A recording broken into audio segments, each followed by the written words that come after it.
Good morning, guys! Good morning, cauliflower. Nagigising ko lang and nagluluto ako ngayon ng baon ng anak ko. And, yes, for activate the brain, yan, nagluto ako ng mushroom is high in protein. And I cook in the good fat like, butter. So, ayan, medyo luto na siya. Lagyan pa natin ng butter. Then, pag nagsama kasi yung high protein and good fat, yung mga butter, olive oil, scallop, lard, ghee sa butter for Asian of Indian.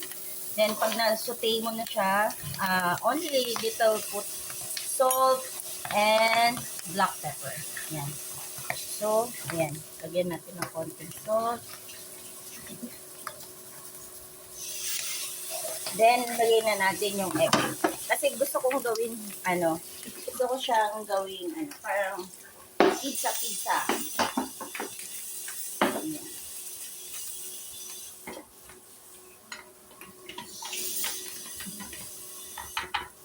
So, maganda kasi yung mushroom na talagang binili mo ng, tapos fresh. No? Yan. Ganyan lang. Tapos, dahil hindi siya kumakain ng malunggay, nagpa-ground ako ng malunggay powder. So, thank you, Des. Ayan. Ihahalo ko yan dyan. Pero, para makain niya, it look like pizza. No?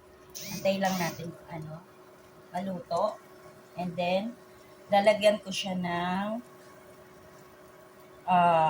design. No? I-add natin. And this one help our children, also adult. It's high fat and high in protein. We need that. Actually, I just suggestion na we need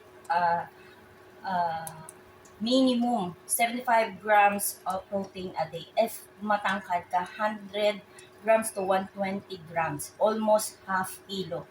Kasi that is amino acid for our this is a blocker, no?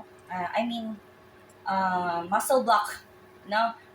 Our all kinds of meat is a muscle block. So, this is anti-inflammation. Kasi meron silang glutamine.